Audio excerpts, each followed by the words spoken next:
Hello, welcome back to my channel. My name is Stephen.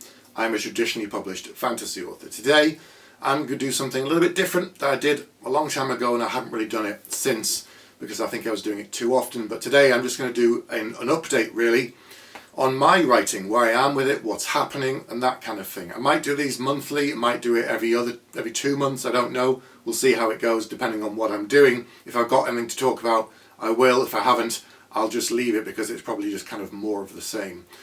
So where am I in my writing career now? So my debut came out in 2015 and it seems like a long time ago, it seems like I've been in the business forever, but really I'm still really quite new and I'm still finding my way and I'm still learning about traditional publishing and how it all works. And I do these writing advice videos to try and help people to not make the same mistakes that I did and to not fall into the same kind of traps and things, and to look at the right kind of people that you can trust, and things like, if an agent's charging you to read your submission, obviously that's a scam, and all these kind of publishing things that I'm picking up. And as I go, as I talk to my agent, as I talk to my editor, as I attend events, I learn about other things and I'm passing them on too. But I'm still in the process of obviously building my own career and writing books.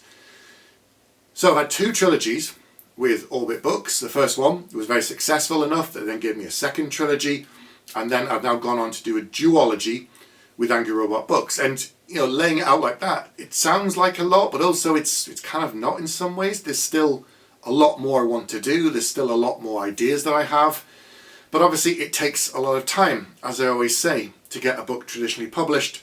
So it's kind of 1 book a year. So if I look back on it, I've had a book out every year since 2015, apart from 2020 because, pandemic and everything. So we delayed The Coward being released to 2021, and then The Warrior has just wrapped up the duology in August 2022. So what's next?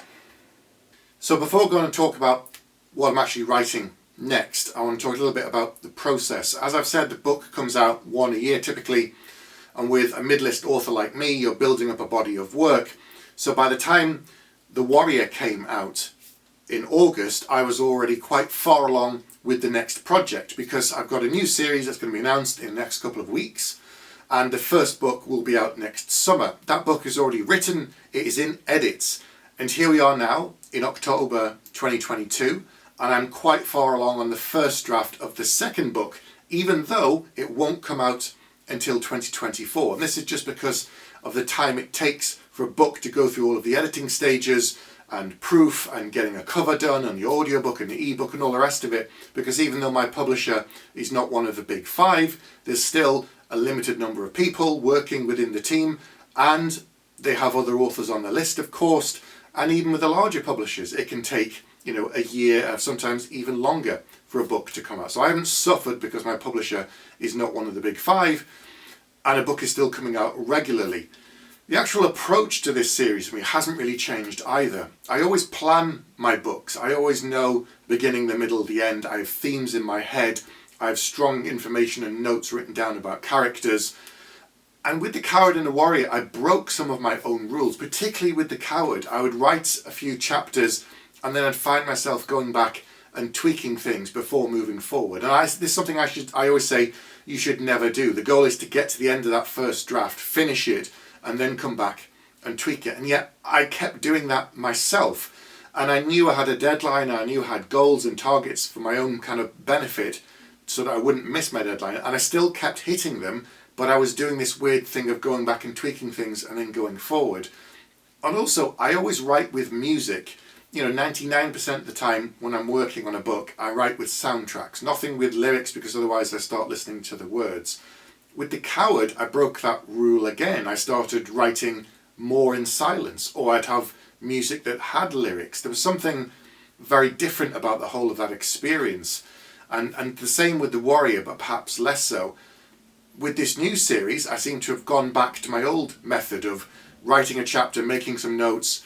If there's something I want to change, I scribble it down, but I keep moving forward. And that's how I got through the whole of that first draft on book 1.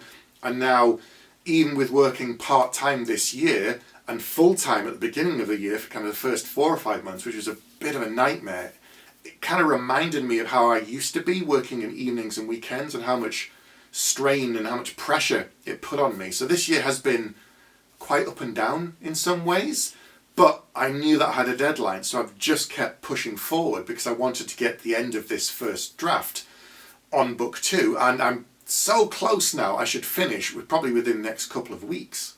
And the thing is, with this first draft, I know there's things that I need to change. I've already worked out a couple of things where I'm not that happy with it, and I know I'm going to have to work on them, but I need to get to the end of this draft. I need to put it all down and finish it so that when the book is completely done, I can see the whole shape of it, because something changes when you're working on a book for me, that I find you have the idea of it, you make the notes, but then when you piece it all together, it's kind of like a jigsaw puzzle. You sort of lay it out on the table and you can look at it as a whole, and you can't really do that until you've got the whole of the first draft, because then you're able to jump around things. You can sort of say, right, this is the arc I think of this character, and then you can, search for that character's name, just jump between their chapters and see if it actually follows the pattern that you think it does, and if it doesn't, then you can make adjustments, and you have to massage the other things so that people never know. Or sometimes you get to the end of it and think, I didn't kind of lay the groundwork enough for this, it seems to come out of nowhere, I thought I'd put more clues in, so you go back in and put those in, and there again, when people read the book, they never know. They get to it and go, oh yes, I can see you've laid the groundwork and this sort of stuff. So there's work like that to be done. This is a plug, but also it's not a plug. So I run Headspace, which is part of my Patreon, which is a private writing Discord. And there are a couple of other tiers I've just added on there, that if you like this channel, you want to support the channel anyway, that would be great. I appreciate it. On Headspace, there are other writers on there who are posting their work, and we talk about what we're getting up to, and we post monthly updates and talk about our progress. And as much as the fun as I have talking to other writers on social media, other authors who are traditionally and self-published, there's something nice about just engaging in conversation with other writers. Doing it in person would be great, but there isn't a writing group near me that's kind of easy to get to. So this is the best I can kind of do on Discord. And I like the back and forth. And sometimes we have an audio channel that we use on a Sunday night, the Coffee Lounge, and we come together and we just shoot the breeze and talk about things. And I really like that community aspect. And having other writers at any stage working on their books is really, really good. It's really healthy. It's nice to hear other people's struggles in some ways, because I know it's not just me. Now, instinctively, I know that every writer is struggling with their work, but talking to other people, getting immediate feedback on a forum is really good, and I really appreciate it. And having Headspace there for me is hopefully as beneficial to the others as it is to me, because I get a lot from it. And I think having some kind of a community around you, even at the level that I'm at, people are aspiring to get to where I am, I think having other writers that you can talk to on a regular basis is so important.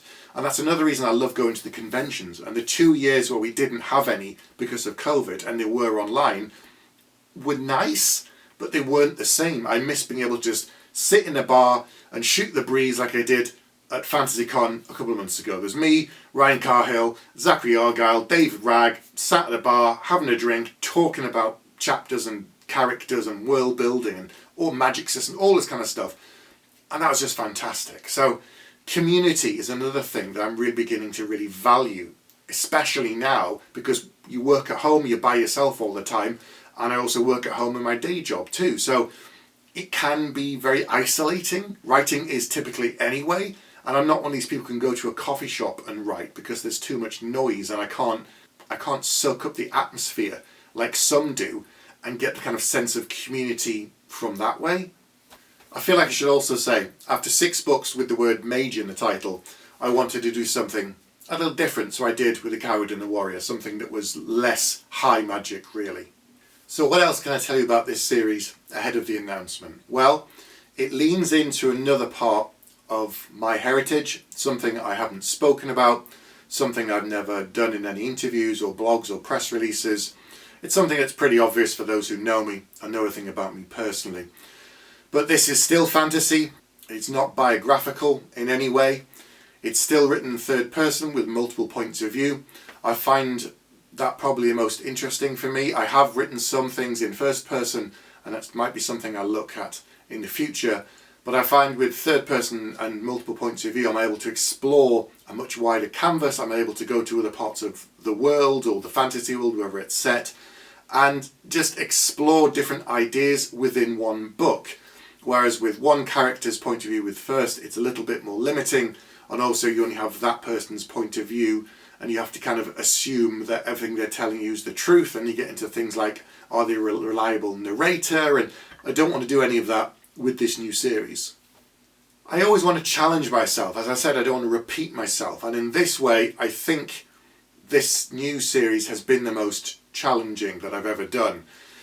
Hopefully it shows in that the work is interesting, but I've got a stack of research books that I'm not going to show you because it kind of gives the game away, that I went through. And the other thing about using research just to help you with a book is that I don't want to fill the book with loads of exposition. I don't want to bore you or myself by saying, oh, I've learned about all of this stuff, therefore I'm going to put it into the book so that you will also learn about it. Because if it's not relevant to the story, why is it there? Just to show that I've actually done the research? And remember, it is fantasy at the end of the day. So then you get into the idea of how much of the information that you've taken from books that's based on fact that you're turning into fiction do you put into your fantasy book to make it feel like a three-dimensional world, and how much do you leave out? There are certain details that I've picked up on purpose and some that I've ignored, in some ways to help with the storytelling, to make it an easier world to get into, so there are less hurdles and barriers, and more weird words can make people stumble, and the more of them you kind of front load a book with, the harder it can be to engage readers. So this kind of thing that's going on in the back of my mind. And so it's not a case of I don't know this stuff, it's that I've read it, I've absorbed it and thought I'm going to ignore it on purpose to try and make the world feel lived in, but also more familiar than perhaps it would do for those who aren't actually familiar with this kind of a story. I'm being vague on purpose, I know, and it's a bit annoying, but in like a week all will become clear and you'll see why and what I'm talking about. But this is very, very new territory for me. It's very, very new territory for readers. There are some books similar to it, but I don't think there's many in what I've done in this area in particular. So I'm very interested to see how readers respond to the announcement, how they respond to the book when it comes out next year, because I put a lot into this and a lot that's personal in a way. Because of the amount of work I put into it, I'm very invested in this, and so I hope that it is well received. So, Christmas is right around the corner, which is kind of terrifying, but I will have finished all my writing for then. I'll take a break over Christmas, and next year I'll start writing a brand new book, the third one in this new series, and I'm back to working part-time again. So I'm hoping to get through it in maybe 8 months, maybe 9 months, leaving a few months at the end of the year to start something new, because that's the reality. It's going to take me a while to write this final book and to wrap everything up, but equally it's still a marathon. Even for me on, however many books I've got published, it just takes time to juggle it around with everything else. I think my reading has suffered this year because I've been working a lot more. My to-read pile is pretty out of control. It always has been, but I think it's worse now. So I'm going to try and dedicate more time every day to reading, because I do enjoy it and I do miss it, and I've just kind of suffered because this year has been a bit busy. And reading good books, particularly good fantasy books for me, energizes me and makes me want to get on with my writing. And so I'm going to try and get my head down on that a bit more. I've been watching more TV and films because it's just easier, and I've been more tired, and it's a lot more passive than reading a book and engaging with it. So going forward, I'm going to try and set some time every day to reading, get back into it and really enjoy it, and try and put a bit of a dent in my to-read pile before Christmas, because it's an easy present for me to buy me books. It's just not difficult at all. So a bit more rambly today than normal. As I said, I'll do one of these updates as and when, every month, every couple of months, but that's all I'm going to talk about for today. I'll be back next week with another video.